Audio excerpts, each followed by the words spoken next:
T-minus 50 seconds.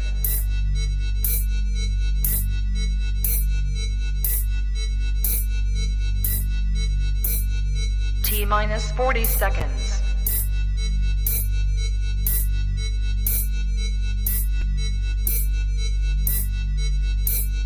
T-minus 30 seconds.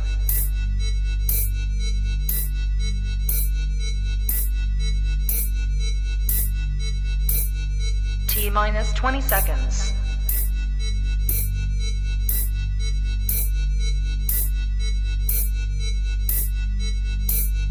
Ten, 9, 8, 7, 6, 5, 4, 3, 2, 1, 0. Own it, own it, own it, Kong. I own it. It did. Women's Wrestling Talk, the #1 women's wrestling show on the planet.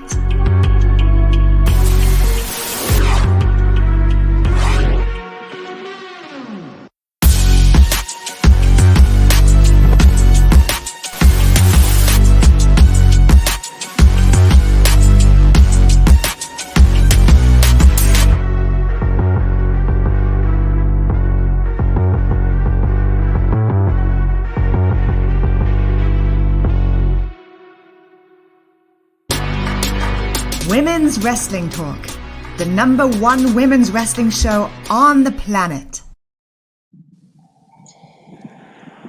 Hey, hey, hey! Welcome to Women's Wrestling Talk, the #1 women's wrestling show on the planet. And welcome to our NXT 2.0 / NXT UK Aftershow. Per usual, I mean, not last week because we were dealing with some thunderstorm issues. You know how that could go.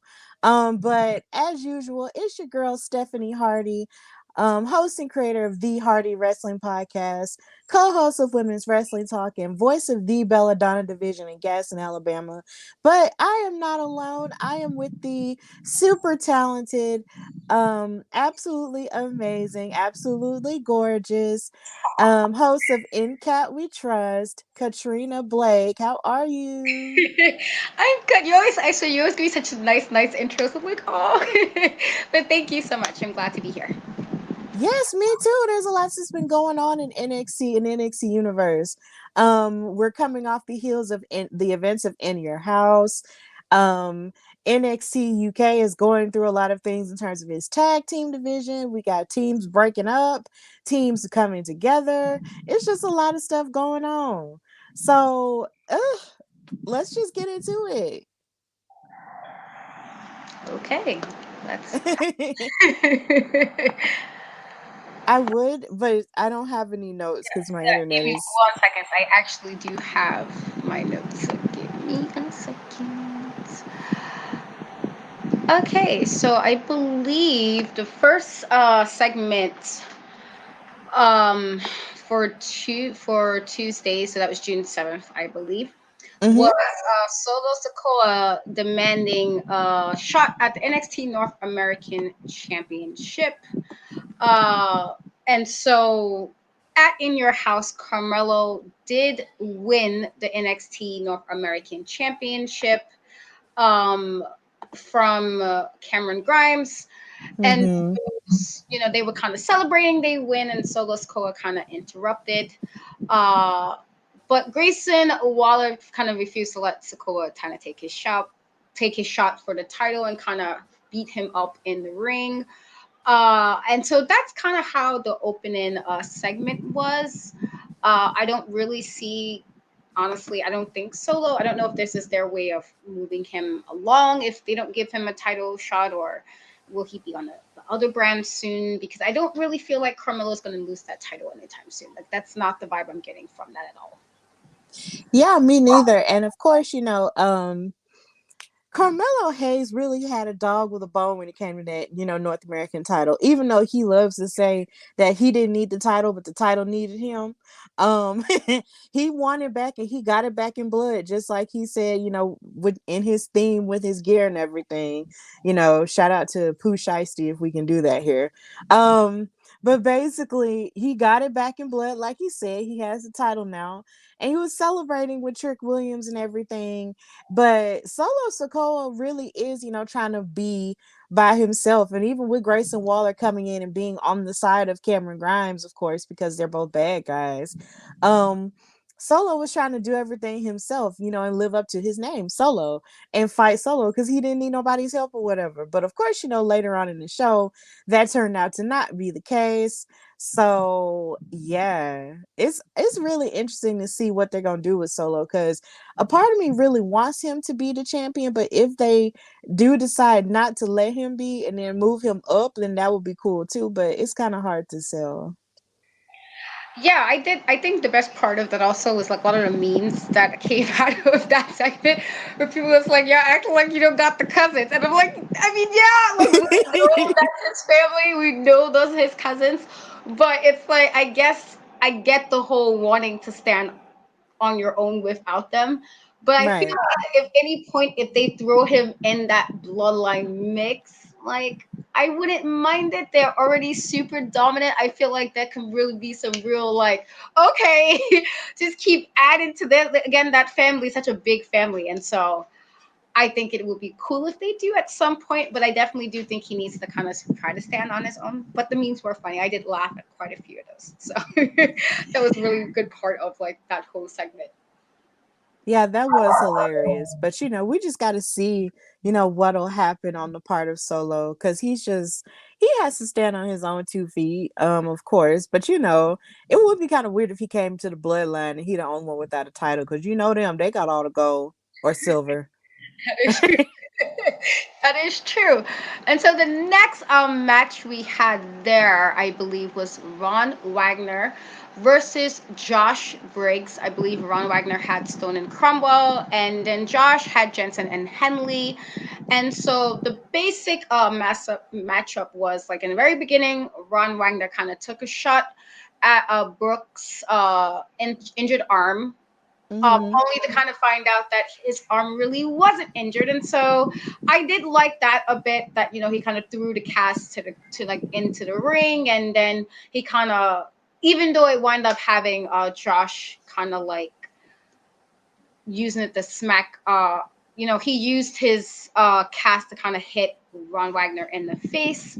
However, he also used the clothes. I feel like this was a really kind of short match. I didn't think it was really like long, much to it, but he did win with a clothesline, and so it really wasn't like a much of a match. I felt like it was not even I don't want to say like maybe 2 minutes, if that if Yeah, it wasn't that long. so it was a really really really short um matchup, but pretty much Josh kind of went over in that really small amount of time. Yeah, he did. And then it's just like with everything with the cast, it gave me Cowboy Bob Orton vibes. Yeah, Yeah, very old school move right there.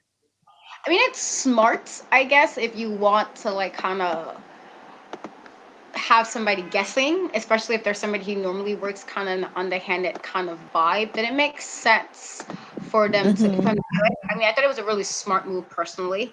I thought it was smart, but I appreciated what they was able to do on that little. I mean, it wasn't like much from it, but hopefully that means we get some more in like next week or something. So the next matchup we had for NXT 2.0 was Santos Escobar with the family versus Nathan Frazier.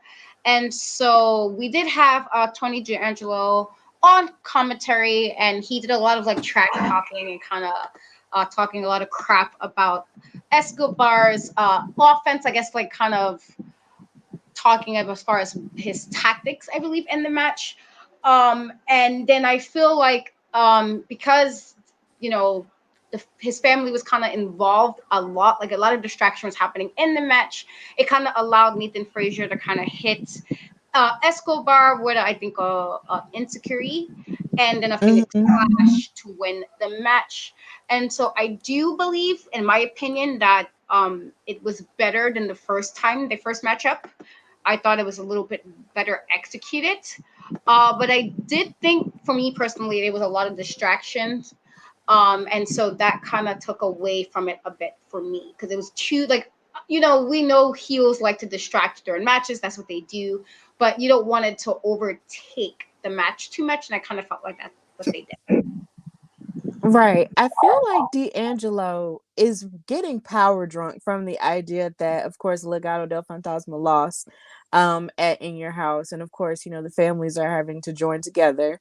Um, and it was irritating me because Santos Escobar was just being his regular excellent self throughout this entire match.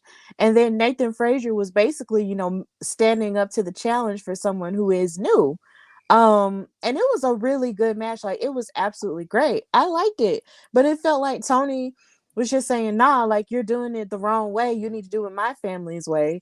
And they just kept, trying to push their way so hard to the point to where it was frustrating Santos. And I'm just like, bruh, like, stop it. Like, he doesn't have to cheat with the crowbar. He's already excellent. He doesn't have to do that. But, shenanigans. Yeah, I definitely think that's what was going on as well. I felt like that. I guess in the situation where you have all these people around you, it can very well be easy to kind of get to the, oh, I'm feeling myself, I'm better than everybody. And so I feel like there will be a fall eventually because there always is the dramatic fall from Greece. And so I feel like at some point we're going to get that. But I do think it took away a bit from the matchup because it was a little too much. It was like, all right, we got it, like we don't need to do all of this level of stuff for this matchup. Personally, I just felt it was a bit much, but yeah, what can you do about that? And so now we have a special return to NXT. Apollo Cruz makes his return to NXT and challenges Braun Breaker for the title. And so before all of that, Braun Breaker did get in the ring and talk about his match with Joe Gacy at In Your House. I did get to see that match. I thought it was a really good match for what both of the wrestlers are able to do. And so that was pretty cool. And so he kind of put Joe Gacy over as far as like saying, that he was challenged. And I think that was a nice thing for Braun to do. It's like he kind of got in your head, but you're still able to kind of prevail and take the win. And so that was nice that Braun, even knowing that, yeah, he challenged him, and I wasn't sure what was going to happen with the whole stipulation with the match in the first place because Braun's, anger and temper and everything. And so it was nice to see him say, but he challenged me, but he was still able to kind of maintain his title and like questioning who would be the next person from the challenge. And so we see Apollo Crews come back to NXT. The accent is gone, which I'm always really annoyed with WWE when they have an accent on somebody and then all of a sudden you're like, wait a minute, where's the accent? And yes, I was already like, wait a minute anyway, because when they put the accent on him, I'm like, he's been doing it so long and it's weird to like see him with an accent, but I understood, I guess. So to do all that, to have him like not have it again, I was just like, yeah, I could get this right to make sure at least, even if he's not with the whole Aziz type character, that he still had the accent. But I guess, I'm at WWE, so I don't understand their choices. But he decided to come back to NXT and kind of want to rewrite his history on NXT. And so I feel so far, anytime we had somebody come back down to NXT for a little bit, it's been pretty solid. When Finn was back down there was really good. When Natty did what she needed to do was pretty good. And so far, they've been making the correct choice of bringing people back to kind of just do, Dolph, I forgot about him. Dolph, when he went back there for a little bit, he really but I think Dolph was really reliable anyway. And so he did a good job. So I feel like Apollo, this might be, his lane, and not saying he can't, thrive on SmackDown and Raw, but we know they didn't do him well as far as the writing for his storylines up there. He had a lot of losses, the storylines just like, what are we doing with his character? And so I do think he'll do well going back to NXT. But he pretty much challenges Braun Breaker for the NXT title. So I don't know if that's going to happen because they didn't say it was going to happen just yet. But I do think that even if he doesn't necessarily have a title shot or they make him work towards a title shot, I do think it's a good move for Apollo Crews. Yeah, I'm really pumped to see him, especially after. Okay, I have a funny story about Apollo Crews from this past weekend. So down here we had Alabama Comic-Con, which was lit for a number of various reasons. But I at my table, the Hardy Wrestling Podcast table, I ran into this dude who has a really strong TikTok following. He's that OG Blurred series, if you ever find him on TikTok. Him and his son came to my table and they said that he said that he was Apollo Crews' frat brother. And he was talking about how he felt like, his first NXT run was relatively quick because of how talented he was and everything. But he felt like there was so much more that he could have done in NXT if he had stayed. And yeah, it's like when you really think back on his first NXT run, like it was really quick, and then they brought him up to the main roster, and then that's basically where he had been, since then. And I was really happy. You can only imagine my surprise when after having that conversation with him and then going to Tuesday and then boom, he pops up in NXT again. I thought that was insane. I was just like, oh my God, does my table have magic powers? But I don't know. But at the same time, I love this for Apollo Crews. I love this because it's a fresh start. Because I felt like on Raw, when he was on SmackDown first as the Nigerian prince that he was, it was really cool and I really enjoyed that gimmick. But it felt like after they drafted him to Raw, there wasn't that much that he had to offer at that point. And I was just like, because Raw is such a big show and it's so long and it has so many personalities that it felt like, he just kind of got lost in the shuffle. So I'm glad that he is going to NXT, to sort of run it back and have a better go of things. And it is mysterious that he did lose his accent, but Kofi lost his accent and he's still successful, so it's okay. Yeah, I remember the whole Kofi accent too. And I'm like, all right, guys, we're just gonna we're just gonna kind of forget that he had one at some point. But I Right. think this is good for him with regards to um I do think this is good for him to kind of revamp himself a bit. I'm not really sure where they're gonna go with him, but I feel like it's gonna be like a good thing. I feel like we definitely gonna get something out of this. I feel like this is a good way to kind of revamp his gimmick. And again, we have so much like different personalities on NXT 2.0, and so I feel like this is like definitely the right move for all of that.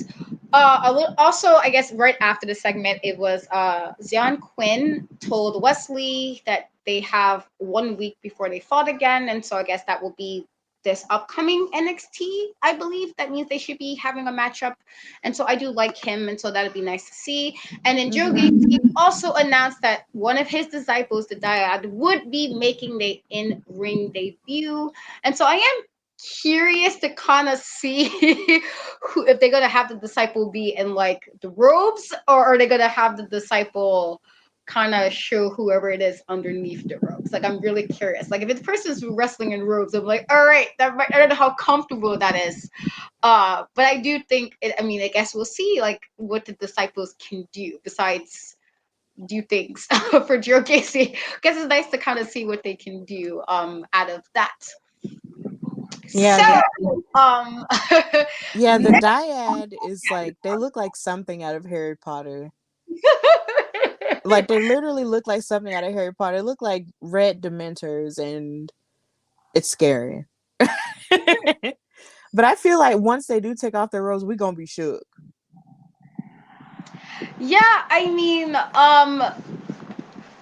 the Dementors, I'm a big Harry Potter fan, so I definitely can kind of see, like, if not the Dementors, the Death Eaters in Harry Potter, Yes. that was like Voldemort's like group, the hoodies can definitely fall for the Death Eaters. So like I can kind of see that resemblance. And then Joe Gacy got the whole little weird cult thing happening, and so definitely. But it'll be nice to see what this guy can do, I guess, in the ring. So that should be nice. So the next segment, which was the NXT Women's Breakout Tournament Finals, and we had Roxanne Perez versus Tiffany Stratton, and so Yes. it was really, really solid. So basically, in the very beginning, as we saw Tiffany do already, she used her power advantage against Roxanne right on. But again, one of the good things about Roxanne is why she is tiny, she's fierce, and she's quick. And so she definitely did a lot of fast type sequences throughout that match, which I thought was really, really, really good. And then I believe Tiffany does go for a pop-up moonsault, and I feel like if I had time to put the clip up, it was a really good clip of when she went to do that. Roxanne was able to kind of roll out of the way just in time to hit her pop rocks to win the match. And so it was again, as a fan of her before she hit WWE, I was really, really happy for her. I felt that once Nikita got injured, I was like, all right, now it feels like Roxanne is definitely who they're gonna kind of go, and it makes sense. Again, Breakout is somebody we haven't really seen in NXT yet, and so it was nice to kind of see that and her win the contract. And then I believe Cora Jade was the one who handed her the title contract, and she kind of celebrated with her. But then, unfortunately, we had Toxic Attraction come and do their shenanigans as they always do, and they kind of taunted Roxanne. And then it got to a point where Randy was talking a lot of crap, as Mandy Rose tend to do, as Toxic Attraction tend to do. And then it kind of broke out into a brawl. And then we even had Indy come in and kind of help make it a 3-on-3, which I did like. Again, I was kind of sad that Indy didn't get her title win on Mandy the last time. I was hoping to give Indy something. And so I did appreciate how good Tiffany looked with Roxanne. I think they brought the best out of each other.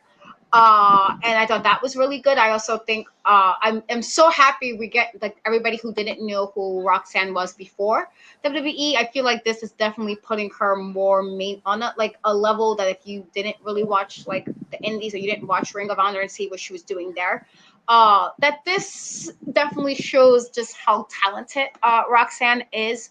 And so I feel like this is definitely somebody who's definitely a plus, a bonus to have that NXT 2.0 contract.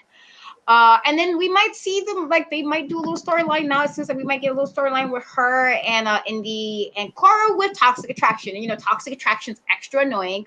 And so who knows? Maybe this would lead to Roxanne becoming women's champion for NXT. I think that would be really cool at some point if we get that. And so I feel like this is kind of like leading to that. Like, maybe them doing this is their way to lead to maybe it will end with Mandy Rose being against Roxanne at some point. Yeah, I was so happy that Roxanne won because I love this entire exchange because both of them showed the best of what they had to offer. And Tiffany is just showing that she just has so much more in the tank, even though her attitude is stank, but we're not gonna talk about that. She did a good job. Like she did a really good job, and I loved Roxanne and everything she did. I was just really happy that Roxanne won because for her, to be as young as she is, just like she's already done so much, and it just proves that she has so much further to go. And I just can't wait to see how much further she does go. Like, I really do hope that she is the one to dethrone Mandy.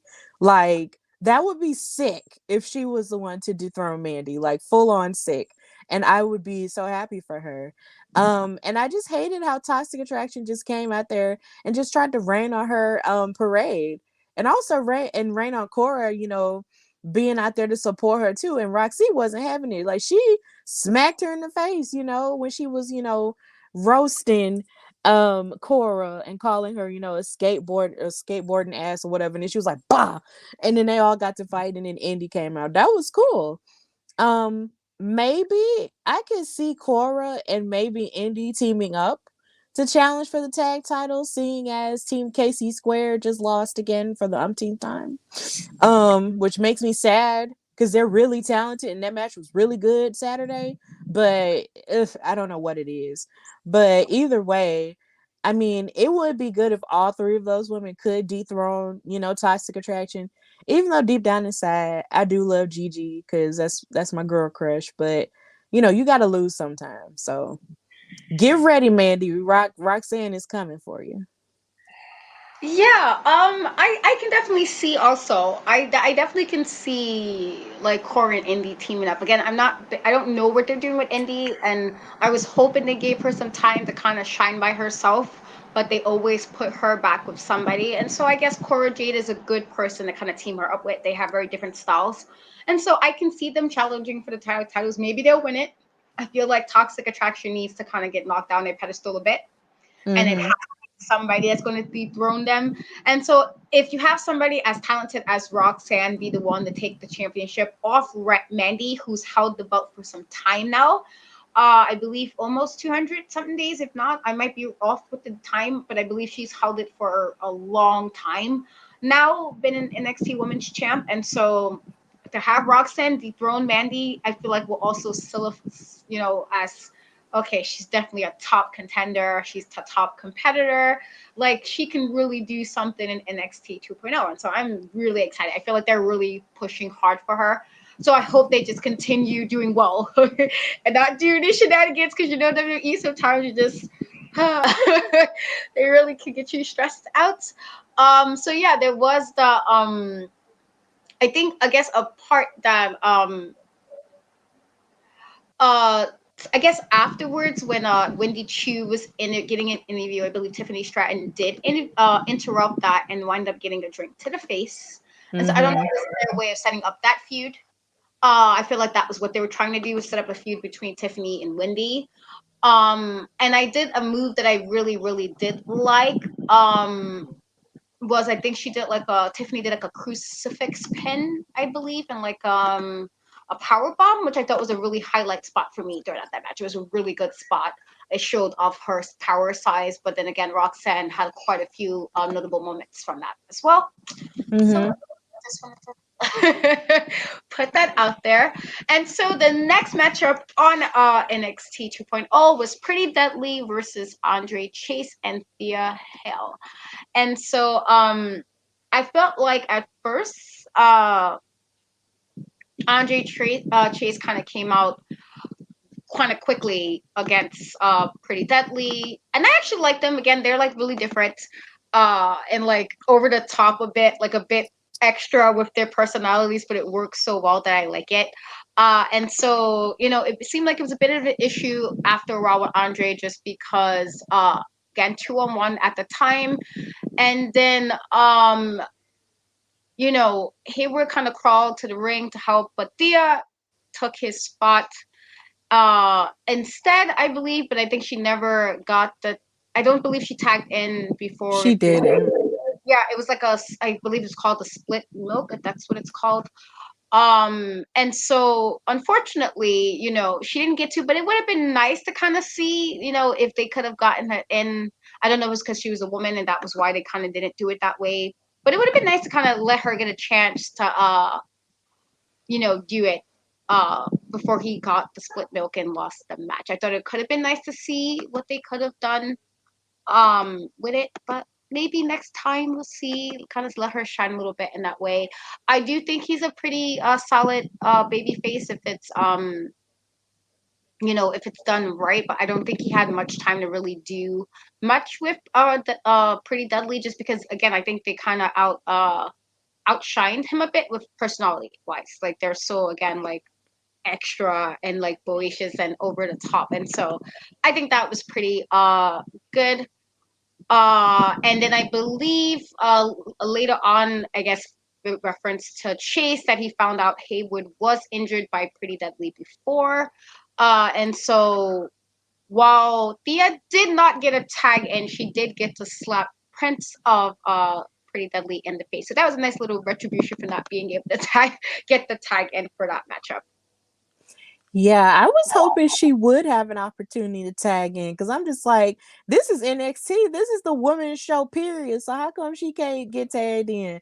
Maybe Andre Chase was just trying to be a gentleman, which I understand, But at the same time, this is NXT 2.0. These women ain't scared of nobody. Tag her in. because Bodie couldn't do anything, so tag her in. Come on. But they didn't. And it was sad that they attacked Bodie Hayward because he seemed like he was really excited to be a part of it.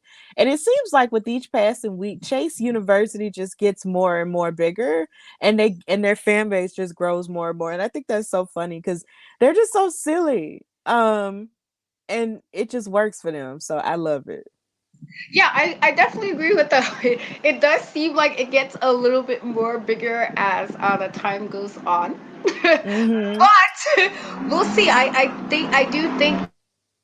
Sorry about that. New York City gets nice. People start, doing the most. But I guess we'll see if they continue anything else with that. But I thought it was a good little segment for what it was.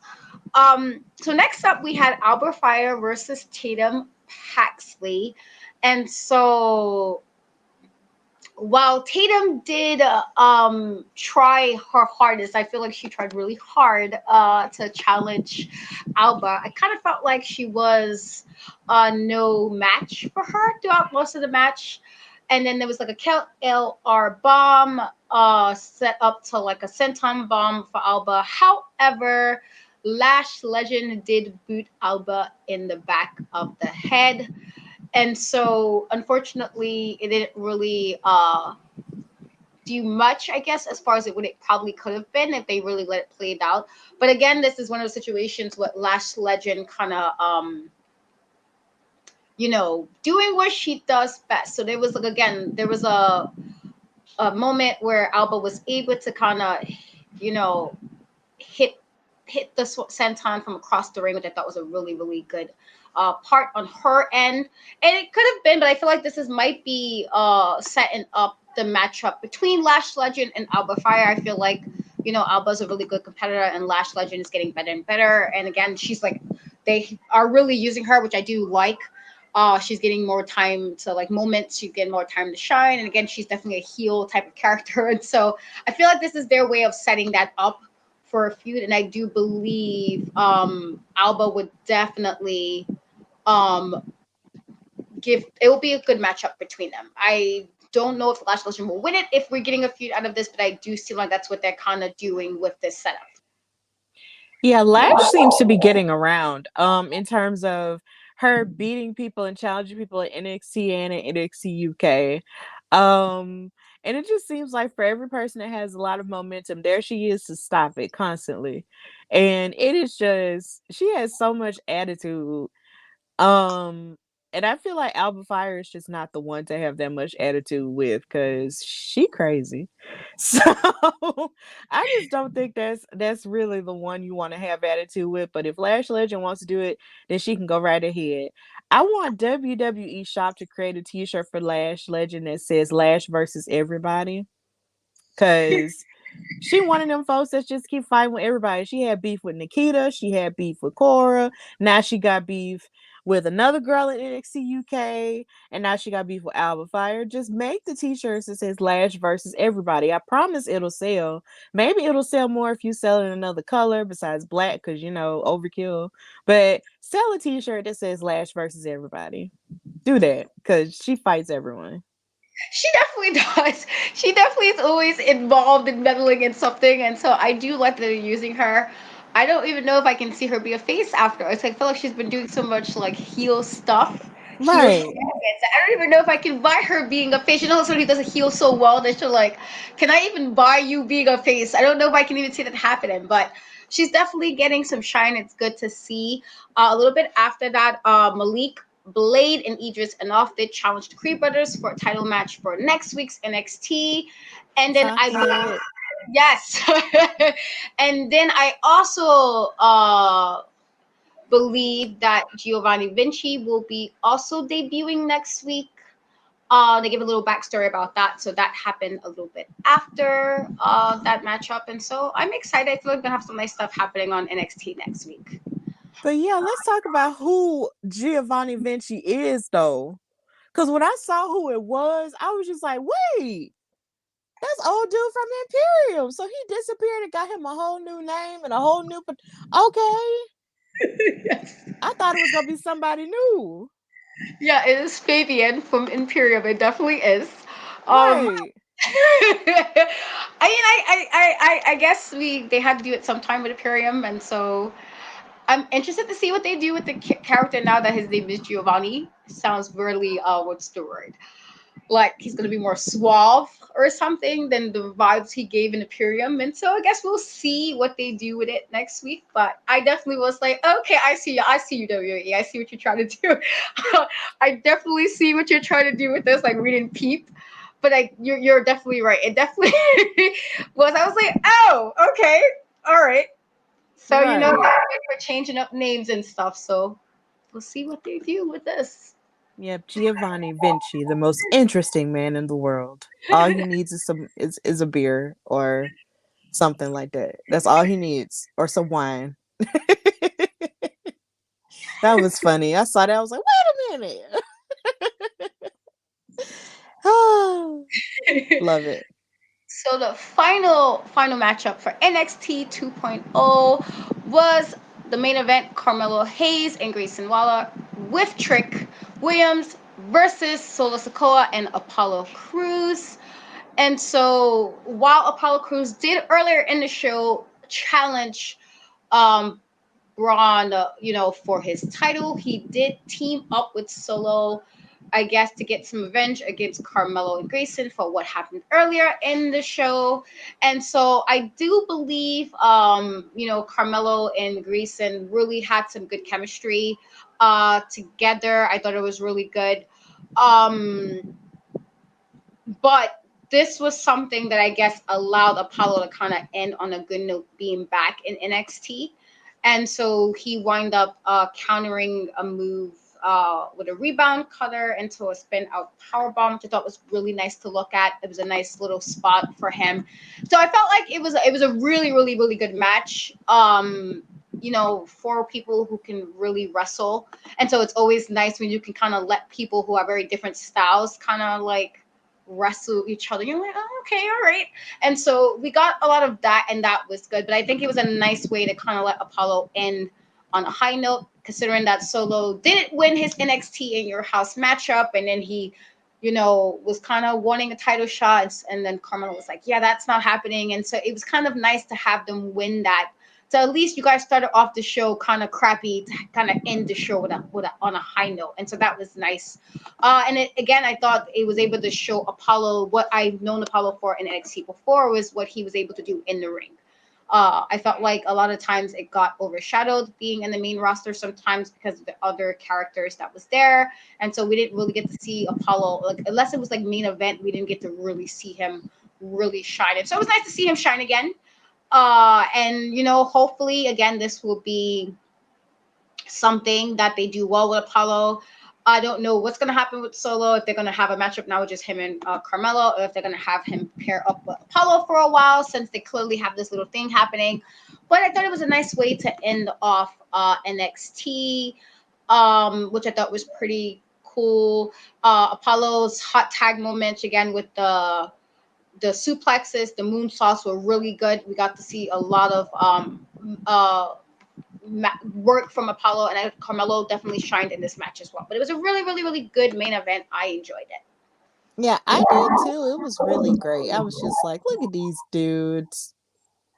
And then just to have Apollo Crews have his moment at the end, that was really good too. I want him, to thrive now that he's back in NXT. So he's in a good spot. Yeah, I definitely agree. I think they can really do something with this. I hope that they don't like really do any like extra shenanigans with it, and they actually. But I feel like so far everybody who's went back down to NXT, they kind of had them in good spots. Like nobody came to NXT and you're like, why are you here in NXT? You're not really, Mm-hmm. you're like, why are you here? I felt like everybody who's been back down there so far has really done their thing and was able Right. to bring something new, not only to the NXT universe, but also to the new characters we have down there. I felt like they was able to put some like help, like I guess what's the word, veteran kind of like helping them as veterans, and so I think we'll be good for that so far. I think it will be great. And so we are now moving in to NXT UK. Hey, Kat, Yeah. before we get started on NXT UK, I need to pop out for a second and I'll be right back. Just need to do some changing. Okay. Okay. Sorry, guys. Waiting for Stephanie to pop back in. I'm hoping everybody is doing well. So just give us a couple of a minute or two, just for her to pop back in.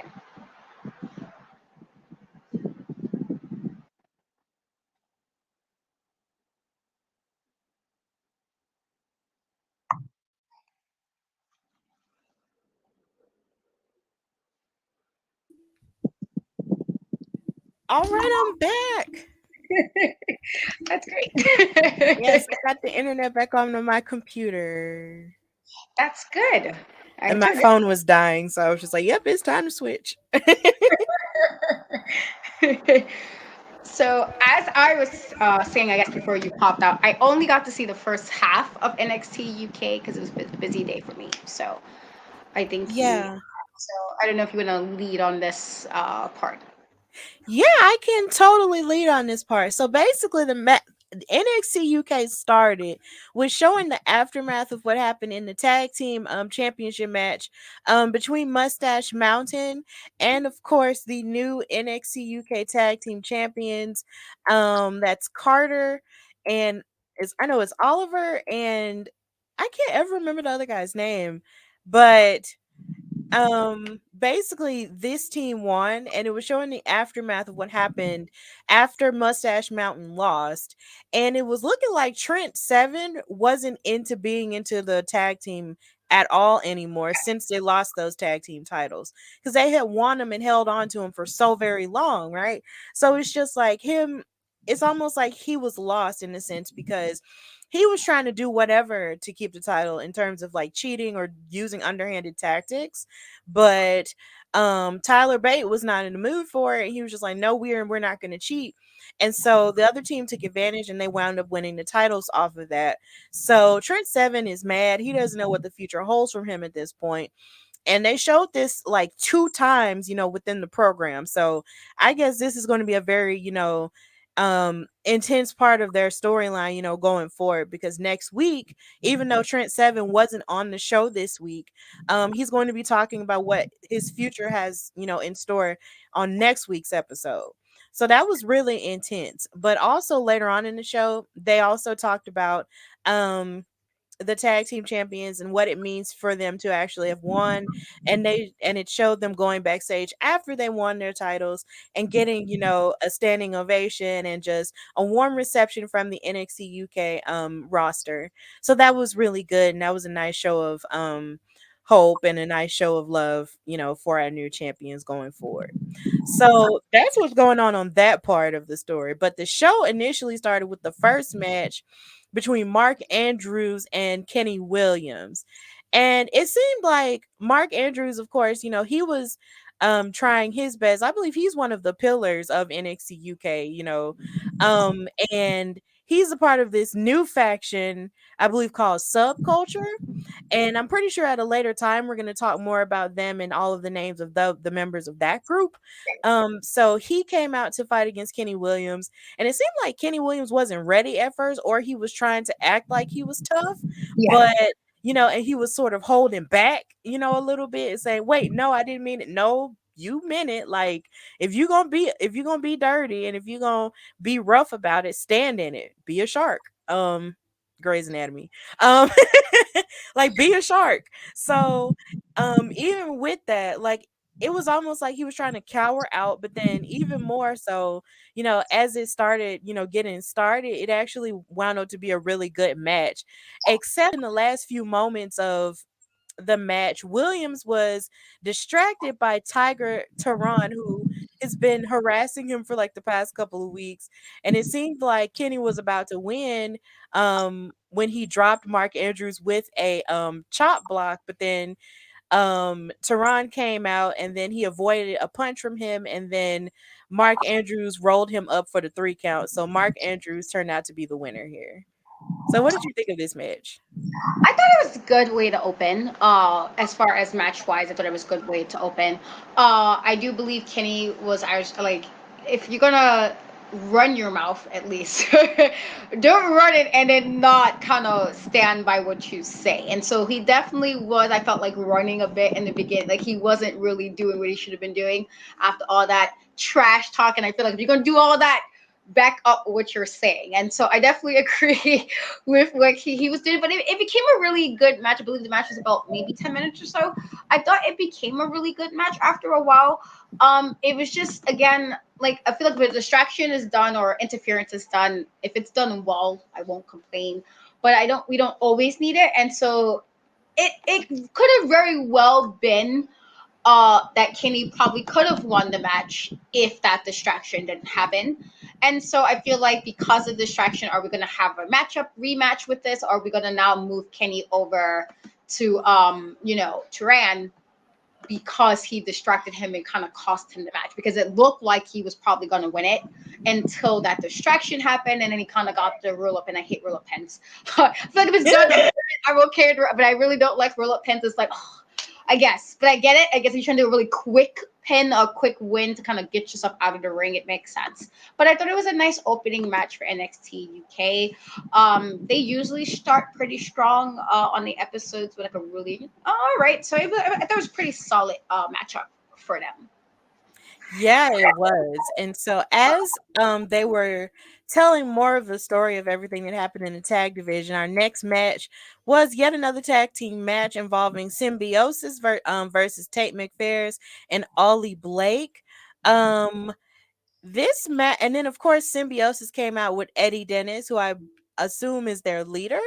I haven't really seen much of Eddie Dennis since I've started watching NXT UK, so I can't really speak to his legacy. I'll still, respect it, even though I don't know much about it.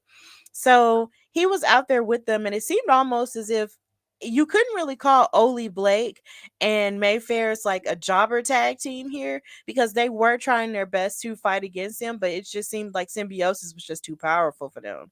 So, as even though this match was good, it was still relatively short. And Symbiosis wound up coming out with the win, but Eddie Dennis was bragging about the win, after it happened, and Symbiosis was just kind of staring at him like, bro, like, what are you doing? And then when he came out of the ropes, they attacked him and beat up on him, as if to say, I guess, we don't need you anymore. You're doing too much. And then they walked off away from him, which seems to be a weird common theme this week. People are getting rid of their leaders. Judgment Day, Right. Symbiosis, like folks just getting rid of all their leaders this week in wrestling. So that's what happened with that. Symbiosis with the win. Yeah, I definitely was like it was weird that the fact that they did win the match, that they kind of turned on. I was like, okay, why would you, like, you won? It's not like, he kind of cost you the match, but maybe you'll be like, all right, again, maybe you're tired of that or something, but you won. And so I'm not sure if they felt like that was because they had to win. It's like, oh, we don't need you anymore. I don't know if that was that kind of situation. Even with the whole Judgment Day thing, I was like, I did think Finn would join. I felt like Finn's gimmick in general fits Judgment Day as far as what we know him as. And I did think at some point he'll be a leader. Not that soon. I didn't think it would be like the day he joined, but I did think at some point he would lead, because I don't see Finn Balor playing background to anybody. I just don't see. Me neither. He's not a background kind. I feel like he's the leader kind of guy, and so that I didn't think it'll be that soon, and so that made sense. But with this scenario, I'm not really sure why they did it, because it didn't look like, I felt like you guys, they won. You didn't lose or anything. There was no need to do it, but they did anyway. And so I was a little confused. I'm not gonna lie, I was slightly confused by that. Like, that was what they went with that. But it was a good match. I just wasn't really sure why they like turned on Eddie. Well, what did he do? Like, did I miss something? I didn't know why they did it, but it was good. Yeah, Okay. right. Yeah, I didn't know either. So I guess hopefully we'll find out at some point. But either way, it was a good match. But moving on towards women's action, of course we had Lash Legend in the backstage area going off against, the NXT UK women's roster. And then she got challenged by someone whose hair reminded me a lot of Wendy Chu. But it wasn't Wendy Chu. But either way, she challenged her and basically said, like, look, and Lash was just like, "Look, I'm better than you. I'm better than all y'all. Goodbye. Get out of my face." So that's kind of how that went. And then, of course, the NXT UK champion Ilya Dragunov came to watch the match, the main event, which would be Ivy Nile versus Mako Satomura. But we'll talk. And then also on top of that, you had Damon Kemp from Diamond Mine, hanging out with Wolfgang. And they went, walking around Scotland, and they went to a bar after Damon was working out, and they went to unwind with a bunch of beers. And it looked like Damon Kemp couldn't hold his liquor, y'all. He just kind of lost it.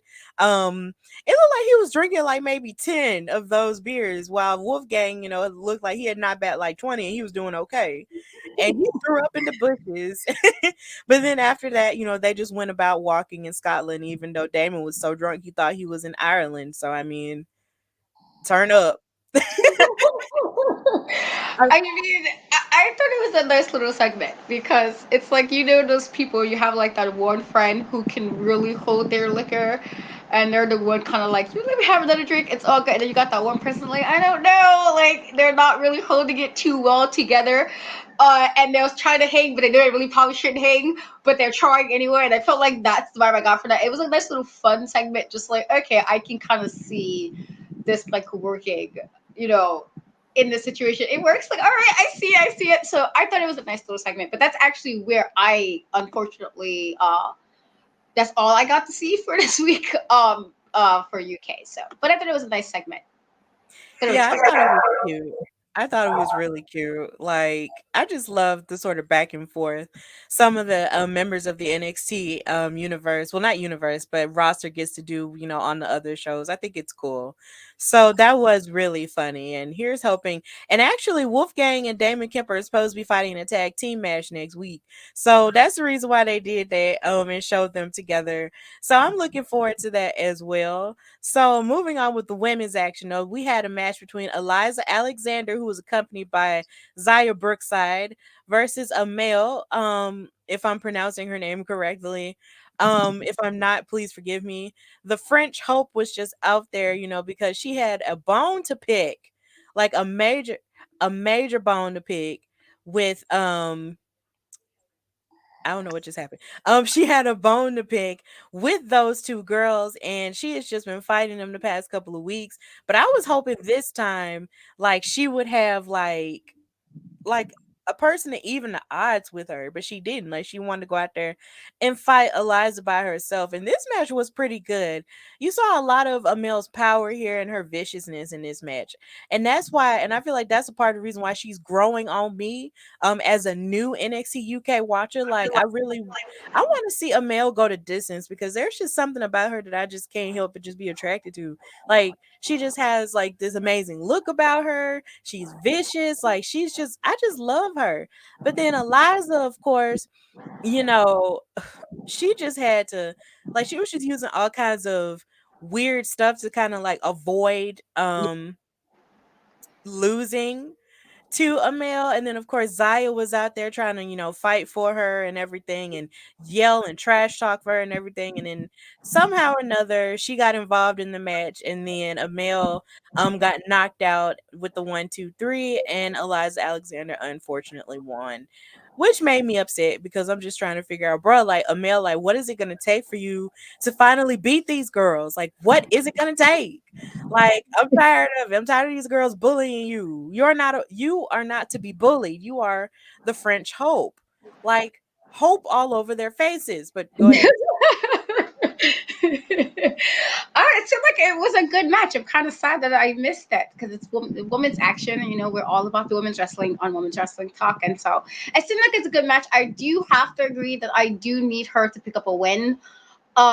They've been playing around. I do like her as far as skill set. I think she's an interesting character as well. And so Yeah. it's sad that she lost because I'm like, all right, the last match, she lost her match, and so it's like, can we give her one win at least and let her, like, I guess whenever she gets the win, it will be like that hard earned victory. But it's like, as somebody who likes all what she does, it's like, oh, come on, guys. And so it seemed like it was a good match. It's kind of unfortunate I didn't get to see it. Yeah, I do recommend you go back and watch it, Kay. It was really good. But justice for a male, dang it. Or Amal. I'm sorry. Like, I'm gonna figure out how to pronounce her name. I mean it because I like her. But to end it, the main event was for the NXT UK Women's Title. It's Ivy Nile from Diamond Mine versus Mako Satomura. And when I tell you this match was also a banger, it was a banger too because it's like the thing about Ivy Nile is she's really strong, but she doesn't have a lot of the experience that Mako Satomura has. She's a well traveled, well trained woman. She been out here, so you almost thought that maybe this would be a little bit too much for Ivy now. Ivy now came out and proved that she is not here to just play games and Yeah. lift weights and look cute and be short. No, she is here to let you know that I can fight and trade submissions just like the rest of them. And this match was really, really good. Like, it was a couple of times where even during on commentary, you could hear Nigel and his partner sort of going back and forth as to whether or not Ivy was going to actually win this match. Like, that's how good the match was. And I'm just like, man, like, if Ivy wins this, that would be insane. But sadly, she did not. And Mako used her know-how to sort of hit her and pin her shoulders to the mat as Ivy now had a submission locked in.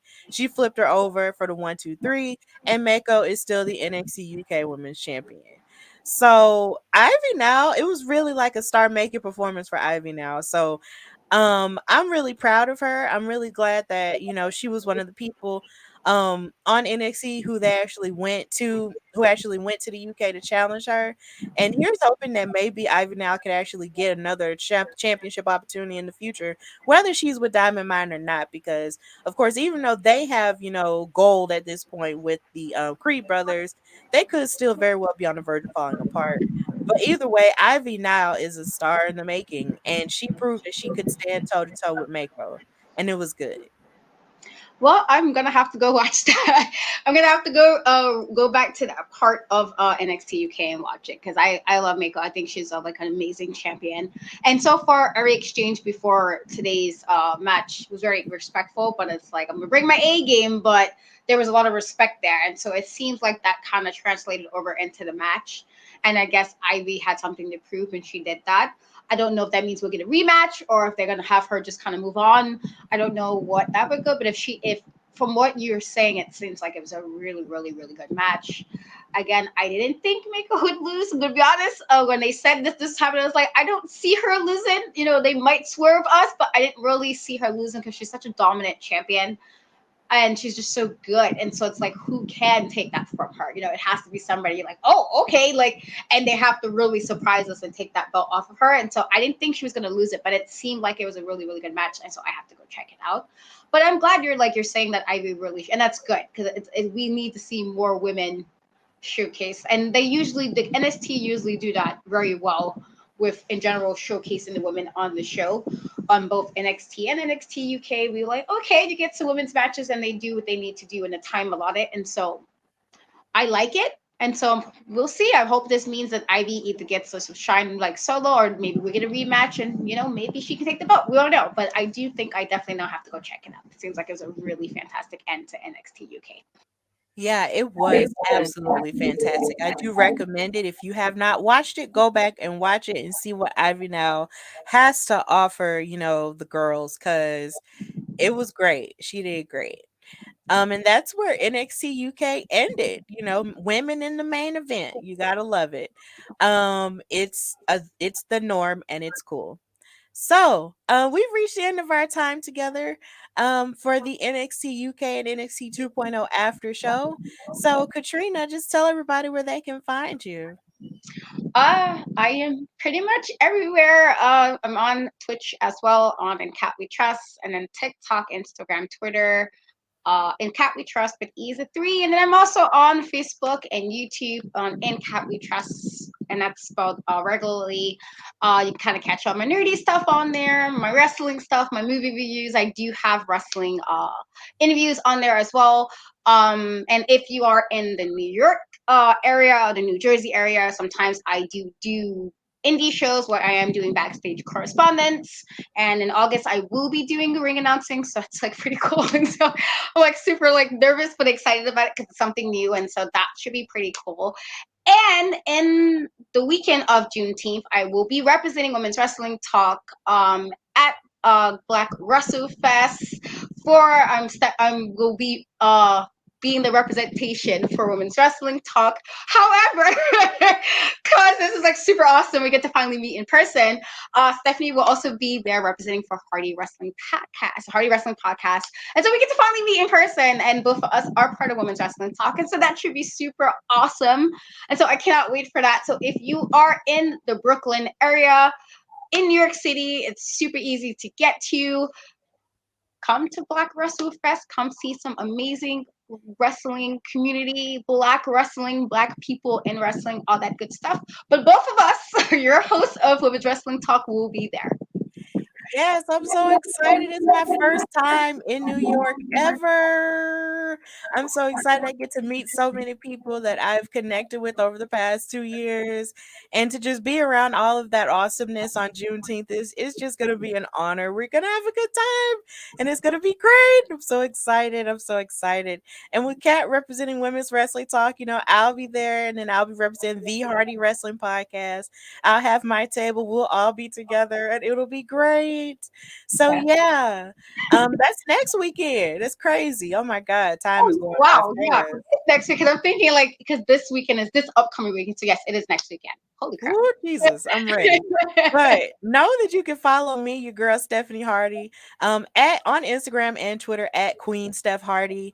And you can follow my podcast, The Hardy Wrestling Podcast, everywhere you get your podcasts: Apple Podcasts, Google Podcasts, iHeartRadio, YouTube, everywhere you can find me.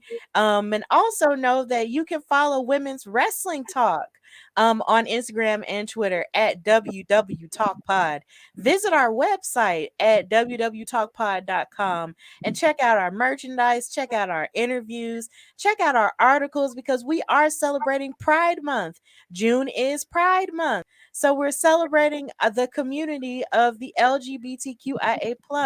We're celebrating them and loving on them this month. So please check that out. Check out our articles that are being written by our amazing writing team. Please check that out. And also check out all of the after shows, because later on tonight, we're having an Impact Wrestling after show. And then tomorrow, we're going to be having the SmackDown and Rampage after show with me and Drian Santana. So it's just going to be great. Saturday, we've got the indie show, and there are just so many other shows that you can check out as well. So please check us out. We are Women's Wrestling Talk, and we are everywhere. So with that in mind, thank you for joining us for this NXT 2.0 NXT UK After Show. And until next time, bye, y'all.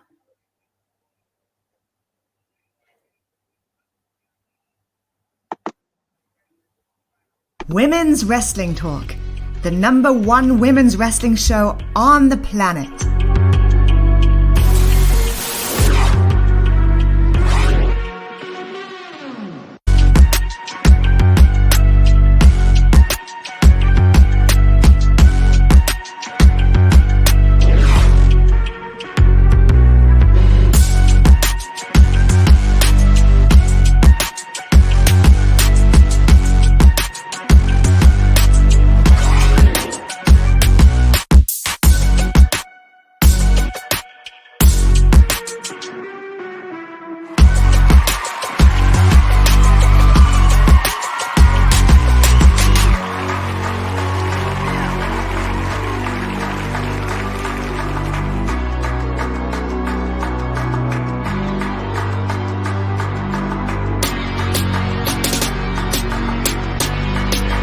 Women's Wrestling Talk, the #1 women's wrestling show on the planet.